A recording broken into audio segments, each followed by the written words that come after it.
Brad, if we can, we might start with just, namesake Bradley Davis. He's come back to the Ospreys from Wales today. What's the prognosis on him?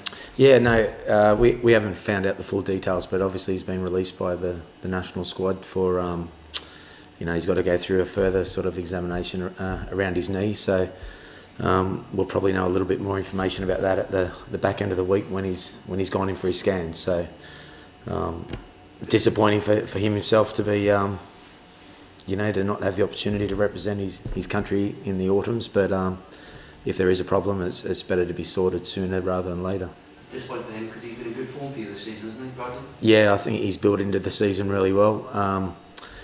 He's the type of player that the more game time he gets, the better he becomes.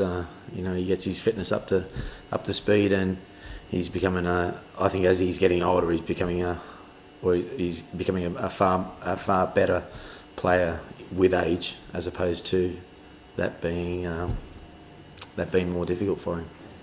Adam Beard, if there's somebody come in like with Alan Winners at the other second rows you've got here, not a bad person to come in really, Wales international.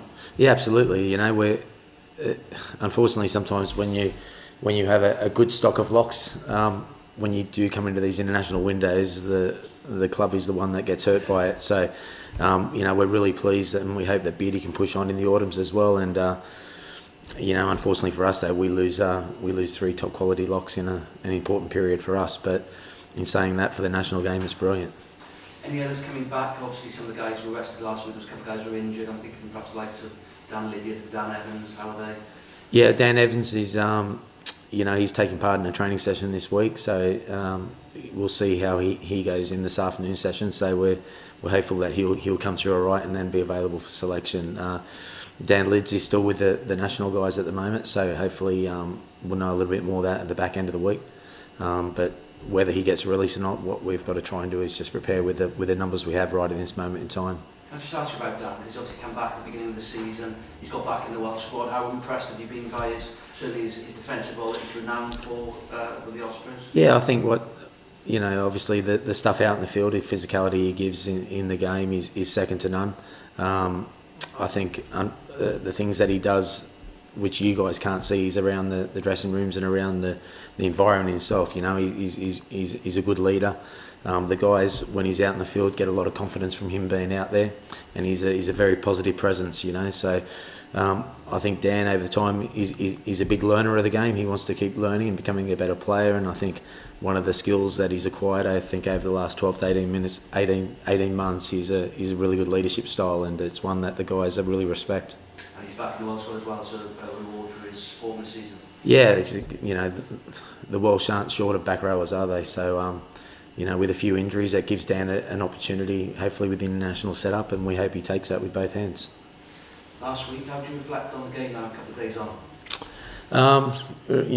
Being brutally honest, at 21-0, I thought it's not going to be a tasty afternoon for to be a defence coach. So, 20 minutes into the game, I wasn't feeling 100% confident, and you have to give a huge amount of credit to the guys who stuck at it for the remaining 60 minutes to get back to 24-21. Unfortunately, we came away with a bonus point, and at 21-0 down, we probably would have taken that. So, the back end of the game, we had 4 players in our back line under the age of 20 years of age. So those guys are getting some really valuable experience in a European competition against a pretty handy premiership side. So I think we can look at the previous 2 games and see that obviously we've taken 6 points out of it. It still sets us up well in the group to have a strike at Stade Francais when those back-to-back games come around. And I thought the effort in the second 40, the way the guys fought back, and a lot of other teams would have folded, and I think it's a testament to the environment we're creating down here.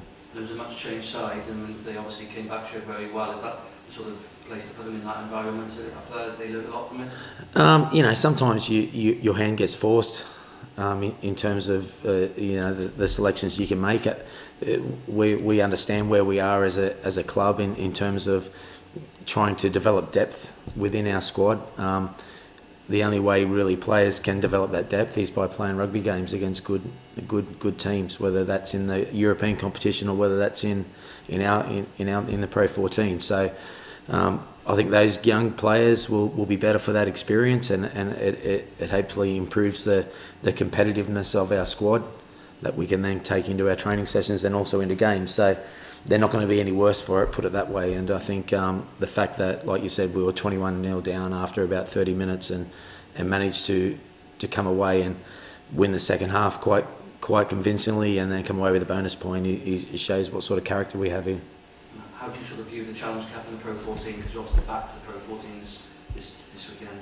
Yeah, tough. You know, it's tough. You look at the fixture list, and you the first thing you sort of look at is who you get into the international windows. You know, it is a bit of the luck of the draw at certain times, because we always know that we're going to be pretty hit hard. We're going to be hit hard in those windows. So you're looking to play a team who is equally hit as hard, and you know, we're playing a Connacht side that could be fully loaded. So that's going to be a huge test for us. But in saying that, our home form at Liberty, and even obviously we're taking this to the Brewery Field, it's a home game for us, and we're proud of our home form. So we've got something to defend there. So we're going to have to be really on our mark this Friday evening. In saying that, the week after it doesn't get much easier. So this next fortnight is going to be it's going to be huge for us. How do you feel that? 'Cause this game has been put to Liberty for Friday, so you've got your big names available perhaps before they go ahead for Wales. How do you view this game now in terms of being a home league match? And you've obviously got your full complement at the moment, but over the next 3 or 4 weeks you won't have. How do I feel about this game? Yeah. You know, it's going to be a very tough game. I've been very impressed with Connacht. They've got some real strike players. They play a really attractive brand of rugby. They've been a little bit more pragmatic in the way they approach the game, and I've been really impressed with the way the new coaches come in and put his mark on their place. So I think they're a positive club, moving in the right direction. I think we've got a pretty good home record so far this year, and it's going to be a really evenly pitched battle, and we're not going to get too far ahead of ourselves. You know, we're trying to pick our best team possible to try to get the result done. And how do you view the Bridgend Brewery Field compared to the Liberty Stadium environment, which is quite different? Yeah, you know, I'm really looking forward to it personally. I think you know, if we can get a big crowd down there, and really, you know, when I have been down there and watched a couple of games, the crowd are going to be right on top of you. So that should create a great atmosphere, and we're hopeful on a Friday night. The weather's, you know, forecast to be good. Everyone comes down and supports the team. So, you know, the difference between that and the Liberty obviously is size, and I think this could be a real advantage for us come Friday night. Do you think the team on Friday would be more close to perhaps the one that finished Pro 14? That's still to be decided. So, you know, I don't want to give too much away at this stage. Okay. Are you struggling in training, trying to get the tackle line down, and how are you approaching these sort of edicts from on top to change the tackle area and to change people in defensive situations? The first part of the question is no. I'm not struggling to adjust our height in terms of our training and our tackling height. Second part of the question is it's always difficult in game situations where some people have good feet, some people, ball carriers dropping his height or he's slipping. There's always going to be an element where accidents are going to happen. It's up for us to try to minimise the amount of times that does happen. We don't, you know, our tackle height is underneath the ribs, and one slightly lower. Occasionally we get that wrong, but we never go into a game with that intent that we're going to tackle high and try and go above the shoulder, for example. So, but I think there has to be obviously it's a big talking point within the game at the moment. With some what I would like to see is the referees having an empathy for certain situations, and looking at the intent as well as the outcome. I think intent is the key word here, isn't it?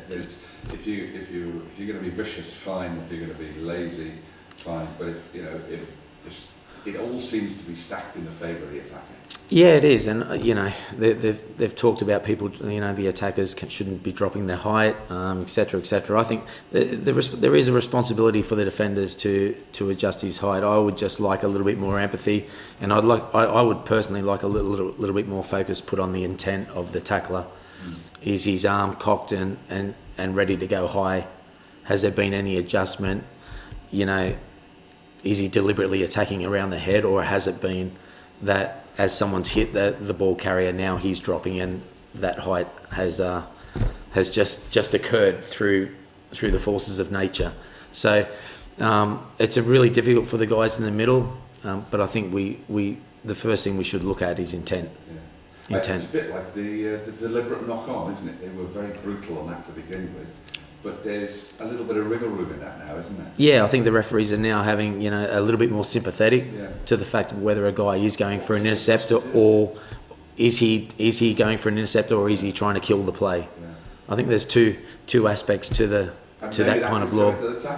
Yeah, I do. The guys have such a difficult job in the middle because they have split seconds, and I know there's replays and that, but I really don't believe that there's just one application of the law fits every scenario. And I think the really, really top end guys in the middle have that empathy for the situation.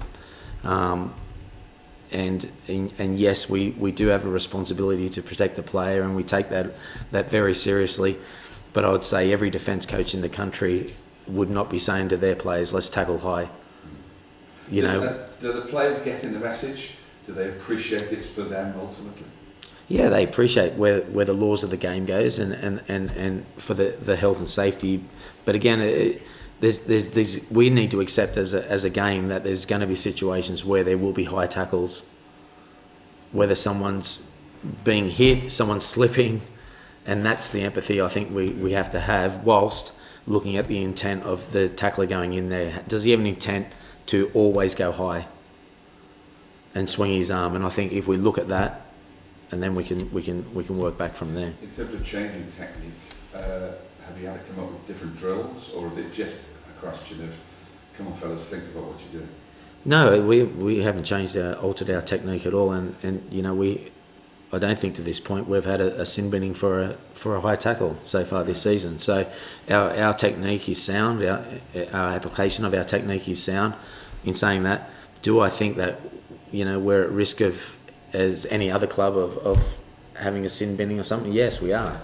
So we have to try to apply all our techniques to try it in the in-game situations, and then hopefully we don't get caught in those situations where we can. Your able assistant, Mr. Edwards, was talking about this last week and saying that he thinks the game is too much stacked in the attack favour, and you look at the stats from the Rugby Championship, and you know we're almost getting to rugby basketball now. Well, you know, we want a competition for the ball. Yeah. And I think I read the same article that Sean expressed, and I agree with him 100%. I think there's a competition at line-out time, there's a competition at scrum time, there's a competition at the ruck, and we want that to be fair for whether you've got the ball and without the ball. And I don't think anyone really wants to see like 54, 24, 34 score lines. I think everyone just appreciates it exactly the same as a 24-20 score line, as long as it's played with in the right aspect of the game, in the right regard for the game. So I think that the jackler definitely needs a little bit more protection. We want to encourage that compete above the ground and also on the ground. And I think as long as that's fair and that's equal, that guy needs the jackler needs just as much protection as the ball carrier.